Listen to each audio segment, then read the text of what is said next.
Top quality और consistent performance के लिए सिर्फ सिल्वर पंप नाम याद रखना।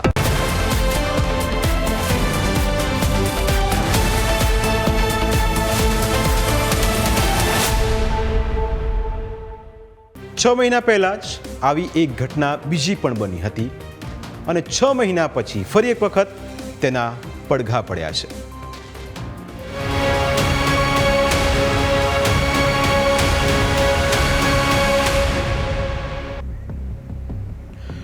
ડાયરા કલાકાર દેવાયત ખવડ ફરી એકવાર વિવાદમાં આવ્યા છે। તેઓ વિવાદોને નથી છોડતા કે વિવાદો તેમને નથી છોડતા તે એક મોટો સવાલ છે, કારણ કે નવી ઘટનાના તાર પણ જૂની ઘટના સાથે જોડાઈ રહ્યા છે। 6 મહિના પહેલા અમદાવાદના સનાથલમાં બબાલ થઈ, જેનો રેલો હવે ગીર સોમનાથ સુધી પહોંચ્યો છે। આખા પ્રકરણના તાર લોક ગાયક દેવાયત ખવડ સાથે જોડાયેલા છે।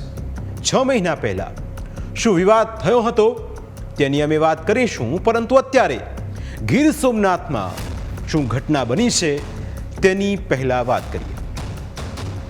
દેવાયત ખવડ અને તેના માણસોએ તાલાલા ગીરના ચિત્રોડ ગામે અમદાવાદના સનાથલ વિસ્તારમાં રહેતા ધ્રુવરાજસિંહ ચૌહાણ પર હુમલો કર્યા હોવાની વાત સામે આવી છે। આ ઘટના તાલાલા સાસણ રોડ પરની છે, જેમાં દેવાયત ખવડની ફોર્ચ્યુનર કારથી ધ્રુવરાજસિંહ ચૌહાણની કિયાને ટક્કર મારવામાં આવી અને તેના કારણે કિયા કાર રોડની બાજુમાં ઉતરી ગઈ। ત્યારબાદ દેવાયત ખવડના માણસોએ ધ્રુવરાજસિંહ ચૌહાણને માર માર્યો હોવાનો ધ્રુવરાજસિંહનો આરોપ છે। ધ્રુવરાજસિંહને પગમાં ઈજા થતાં સારવાર માટે તાલાલા લઈ જવાયો, ત્યારબાદ વધુ સારવાર માટે જૂનાગઢ રિફર કરવામાં આવ્યો છે। ધ્રુવરાજસિંહ ચૌહાણ અને તેના 3 મિત્રો ગીરની કૃષ્ણા હોટલમાં રોકાયા હતા અને પોતે ગીર સોમનાથમાં હોવાના ફોટો સાથેનું સ્ટેટસ મૂક્યું હતું, જે બાદ દેવાયત ખવડ અને તેના માણસોએ રેકી કરીને બબાલ કરી હોવાની વાત ધ્રુવરાજસિંહે કરી છે। પોલીસે આ કેસમાં દેવાયત ખવડ અને તેના માણસોને ઝડપી લેવા તપાસ હાથ ધરી છે। પોલીસે ઘટના સ્થળથી 500 મીટર દૂર આવેલા ચિત્રોડ પાટિયા પરના સીએનજી પંપના સીસીટીવી તપાસ્યા, જેમાં કાળા રંગની 2 ફોર્ચ્યુનર કાર તાલાલા બાજુ જતી જોવા મળી। પોલીસે ફોર્ચ્યુનર કારનું આગળનું લોકેશન મેળવવા માટે તાલાલા રોડના વધુ સીસીટીવી તપાસવાનું શરૂ કર્યું। બીજી તરફ આ ઘટનાને નજરે જોનારા લોકોનું કહેવું છે કે 8 થી 10 લોકોએ બેઝબોલના ધોકાથી કિયા કાર પર હુમલો કર્યો, જેના નિશાન કિયા કારની સાઈડ અને પાછળના ભાગે જોવા મળે છે। તેમજ ફોર્ચ્યુનર કારનો લોગો પણ ઉખડીને કિયા કારના બોનેટ પર ચોંટી ગયો। હવે એ પણ સમજીએ કે આ ઘટનાને 2 મહિના પહેલાની ઘટના સાથે શું લેવા દેવા, અથવા તો 6 મહિના પહેલાની ઘટના સાથે શું લેવા દેવા। હકીકતમાં સનાથલ ગામ નજીક ગત 20 ફેબ્રુઆરીના રોજ ડાયરાના કાર્યક્રમમાં દેવાયત ખવડ હાજર ન રહેતા તેની કાર પર હુમલો થયો હતો। આ મામલે પોલીસે ભગવતસિંહ ચૌહાણ, ધ્રુવરાજસિંહ ચૌહાણ, રામભાઈ ચૌહાણ, મેઘરાજસિંહ અને અન્ય 4 લોકો વિરુદ્ધ ધાડની કલમો હેઠળ ગુનો નોંધ્યો। બીજી તરફ હુમલો કરનાર આરોપીમાંના એક આરોપી ભગવતસિંહે પણ દેવાયત ખવડ વિરુદ્ધ 8 લાખ રૂપિયાની છેતરપિંડીની ફરિયાદ નોંધાવી। આ ઘટનાનું વેર રાખીને ધ્રુવરાજસિંહ પર હુમલો થયો હોવાની શક્યતા વ્યક્ત કરવામાં આવી રહી છે। ધ્રુવરાજસિંહનું શું કહેવું છે આખા ઘટનાક્રમમાં તે સાંભળીએ। દેવાયત ખવડ પોતે જ છે। બધાએ જે 12 થી 15 જણા હતા, 12 થી 15 જણા બધાએ મોઢું બાંધેલા હતા।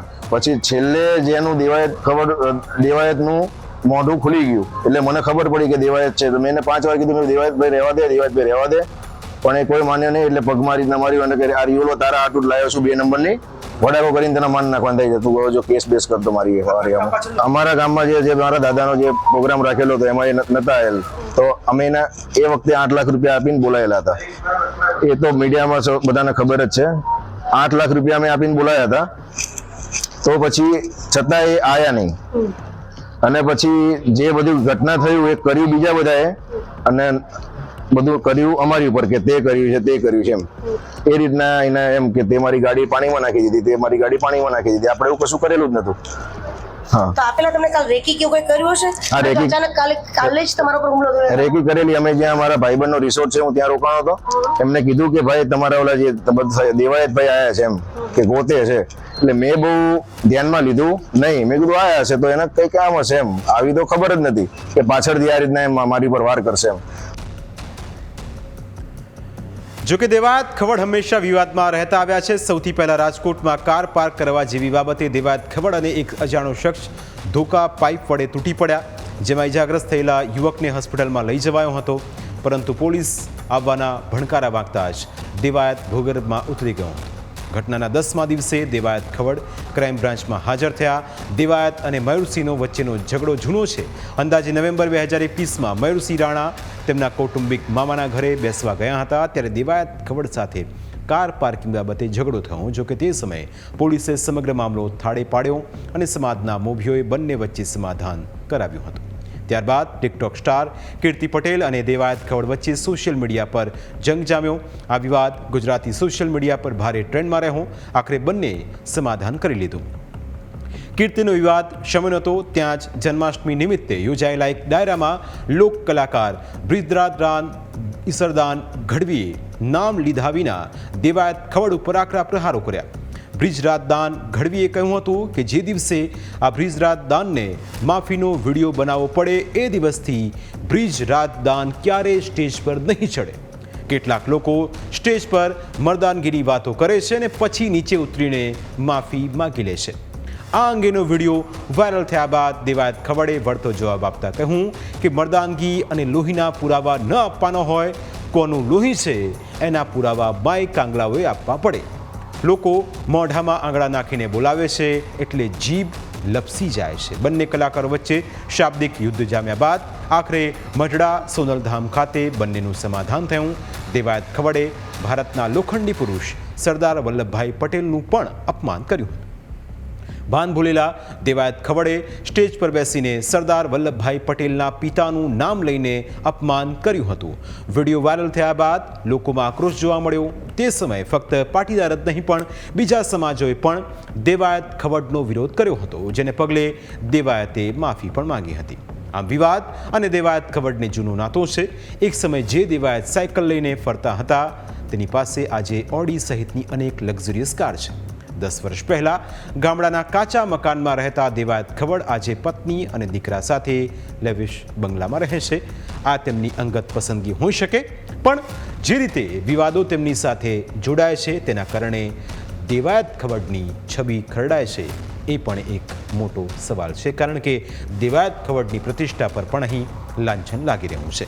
અમારી વિશેષ રજૂઆતમાં સમય થયો છે બ્રેકનો. બ્રેક બાદ અન્ય મુદ્દા વિશે વાત.